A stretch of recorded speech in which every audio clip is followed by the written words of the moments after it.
अगली गजल का दौर मैं डॉक्टर दिलीप पंढरपट्टे जी को मंच पर सादर आमंत्रित करती हूं, जो भारत से यहाँ पधारे हैं।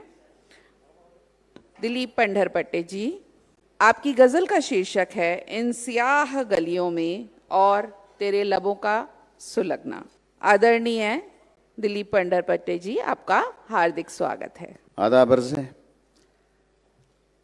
अब तक आपने शायरों को गाते हुए सुना है, मैं तो तहत में कुछ बोलूँगा सीधा। जैसे मुशायरों की रिवायत होती है, आपने उर्दू मुशायरे देखे होंगे तो आपको पता होगा कि शायर से ज़्यादा कौन उछलता है ज़्यादा, जो सुनने वाले हैं वो मुशायरों की तहजीब होती है और उसे मज़ा भी आता है। हम देख रहे हैं कि अभी आप पूरा गाना सुनते बाद में तालियां बजाते हैं, मुशायरों में ऐसा नहीं चलता है। आपको जब शेर पसंद आए तो कुछ ना कुछ आपको कहना होता है, क्योंकि शायर के लिए वो दो शेरों के बीच की जो दूरी है वो बहुत अहम होती है। अगर आप उसमें कुछ ना करेंगे तो कितना भी बड़ा शायर हो ठंडा पड़ जाता है दो तीन शेरों में। तो वो ज़रा मज़ा उठाइए, मुशायरे का मज़ा जो है, जो अभी अपने मौसीकी का मज़ा लिया है। और गज़ल में एक बात सिर्फ कहूँगा शुरुआत में कि गज़लें गैर मुसलसल भी होती है। इसका मतलब क्या है कि गज़ल के हर शेर में अलग सब्जेक्ट हो सकता है, जैसे गाने में नहीं है। गाना तो स्टार्ट टू फिनिश एक ही होगा, बारिश है तो बारिश है, प्यार है तो प्यार है, जंग है तो जंग है।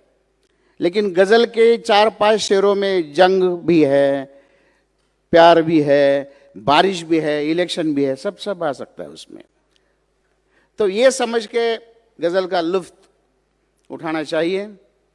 और यहाँ पे आप देख रहे हैं कि हिंदी और उर्दू का जो है कि बहुत सारे लोग समझते हैं कि हिंदी अलग ज़ुबान है और उर्दू अलग ज़ुबान है। ऐसे कुछ नहीं है, हिंदी और उर्दू एक ही है।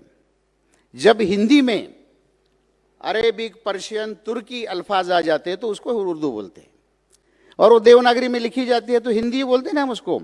अभी जो गज़ल आपने सुनी, दिल चीज़ क्या है आप मेरी जान लीजिए, उसमें तो बहुत सारे पर्शियन अल्फाज है, लेकिन फिर भी हम उसको हिंदी बोलते हैं क्योंकि उसका देवनागरी स्क्रिप्ट है।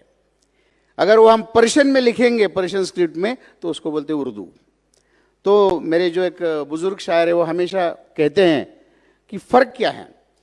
फ़र्क कुछ नहीं है। उन्होंने बताया कि उर्दू और हिंदी में फ़र्क है तो बस इतना। कितना?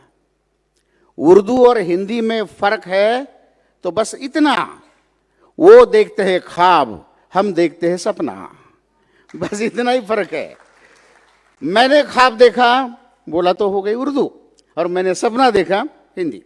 तो कहने का मतलब ये बहुत बार गलतफहमी रहती है कि उर्दू कोई अलग ज़बान है और हिंदी है, ऐसे कुछ नहीं। तो ज़रा कुछ शेर, और मुशायरे में हमेशा ये होता है कि गज़ल से पहले कुछ शेर सुनाते हैं, 1-2, और फिर गज़ल सुनाते हैं। तो मेरी बात में मुझे 10 मिनट दे, 10 मिनट से पहले ख़त्म करूँगा। देखिए, एक शेर है कि ए यार तेरी इस दुनिया में,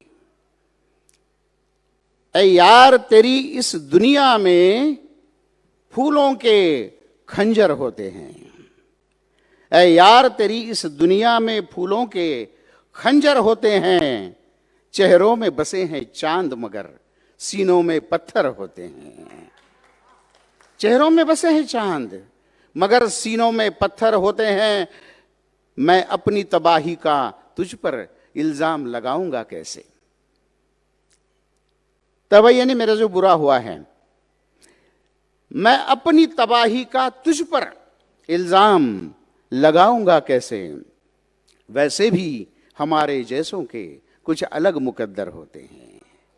वैसे भी हमारे जैसों के कुछ अलग मुकद्दर होते हैं। और एक गज़ल है कि इन सियाह गलियों में साथ साथ आता है। सियाह यानी काली, अंधियारी गलियां। शेर सुने कि इन सियाह गलियों में साथ साथ आता है। कौन है जो राहों में बत्तियां जलाता है? कौन है जो राहों में, वो महबूबा हो सकती है, वो खुदा हो सकता है, कौन है जो राहों में बत्तियां जलाता है? और जब तुम्हारी यादों के राग जाग उठते हैं, ये म्यूजिकल शेर है। जब तुम्हारी यादों के राग जाग उठते हैं, सहमा सहमा लम्हा भी गीत गुनगुनाता है। सहमा सहमा लम्हा भी गीत गुनगुनाता है। और आम आदमी की दुनिया में कुछ नहीं होता। एक शेर देखिए, आफताब का मतलब होता है सन, महाताब चांद। अब हमारी दुनिया में खास कुछ नहीं होता।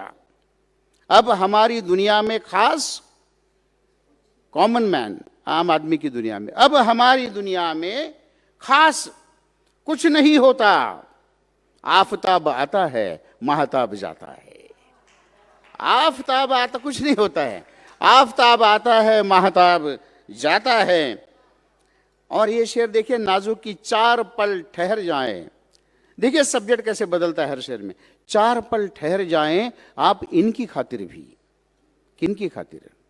4 पल ठहर जाएं आप इनकी खातिर भी। इन उदास पेड़ों से आपका भी नाता है। इन उदास पेड़ों से आपका भी नाता है। और बारिशें हैं जोरों की, आंधियों का मौसम है। आज भी है, देखिए, बारिशें हैं जोरों की, आंधियों का मौसम है। और मेरे हाथों में सिर्फ एक छाता है, सिर्फ एक छाता है। और रिंद की अदाओं को, रिंद मेरा तखल्लुस है, रिंद इज द पेन, तखल्लुस मीन्स पेन नेम। रिंद की अदाओं को सिर्फ रिंद ही समझे। रिंद की अदाओं को सिर्फ रिंद ही समझे। जब गमों की बात चले सिर्फ मुस्कुराता है। जब गमों की बात चले सिर्फ मुस्कुराता है। इन सियाह गलियों में साथ साथ आता है। कौन है जो राहों में बत्तियां जलाता है? और दूसरी गजल है, 4-5 शेर है उसके। उससे पहले 2 शेर है जो साधना सरगम जी ने अभी अभी गाई है मेरी गजल एक एल्बम के लिए। तो देखिए कि शेर देखिए कि जिंदगी का नयू गिला करना। गीला मीन्स कंप्लेंट। जिंदगी का नयू गिला करना, दर्द जागे तो हंस दिया करना। जिंदगी का नयू गिला करना, दर्द जागे तो हंस दिया करना। और एक समझदारी वाला शेर देखिए कि प्यार गैरों से तुम करो लेकिन, कितना समझदार हूं मैं, देखिए। जिंदगी का नयू गिला करना, दर्द जागे तो हंस दिया करना। प्यार गैरों से तुम करो लेकिन बात हमसे भी कुछ किया करना। बात हमसे भी कुछ किया करना। और जब शराबे भी बेखुमार लगे, इसका मतलब क्या है? कितनी भी पियो तो चढ़ती नहीं, ऐसा बोलते हैं ना हम, इसके ये है वो बेखुमार, यानी नशा नहीं है, शराबे। जब शराबे भी बेखुमार लगे, रिंद के शेर कुछ पढ़ा करना। जिंदगी का नयू गिला करना, दर्द जागे तो हंस दिया करना। और देखिए एक गजल के शेर देखिए 4-5, एक रोमांटिक है। उसका जो मतला है मैडम कि तेरे लबों का सुलगना कोई मजाक नहीं। लब सुलगना, सुलगना जलना, कोई मजाक नहीं। तेरे लबों का सुलगना कोई मजाक नहीं। हसीन आग में जलना कोई मजाक नहीं। हसीन आग में जलना कोई मजाक नहीं। और किया था हौसला बहुत मगर कदम न उठे। किया था हौसला बहुत मगर कदम न उठे। तेरी गली से गुजरना कोई मजाक नहीं। तेरी गली से गुजरना कोई मजाक नहीं। और गया है वो तो संभालेंगे खुद को हम कैसे। महबूब है वो कि गया है वो तो संभालेंगे खुद को हम कैसे। तबा नसीब संवरना कोई मजाक नहीं। तबा नसीब संवरना कोई मजाक नहीं। और ये शेर सुनिए कि फरेब देके हमें तुम निकल भी जाओगे। फरेब यानी धोखा। फरेब देके हमें तुम निकल भी जाओगे। हमारे दिल से निकलना कोई मजाक नहीं। हमारे दिल से निकलना कोई मजाक नहीं। और हमें पता है सहारे तो छूट जाते हैं, पता है, हमें पता है सहारे तो छूट जाते हैं, मगर अकेले ही चलना कोई मजाक नहीं। और आखिरी शेर इसका है, मक्ता देखिए, कि ये सिर्फ रिंद ही करता है पूरी दुनिया में। क्या करता है? ये सिर्फ रिंद ही करता है पूरी दुनिया में, यूं अश्क पी के मचलना कोई मजाक नहीं, यूं अश्क पी के मचलना कोई मजाक नहीं, तेरे लबों का सुलगना कोई मजाक नहीं, हसीन आग में जलना कोई मजाक नहीं। शुक्रिया।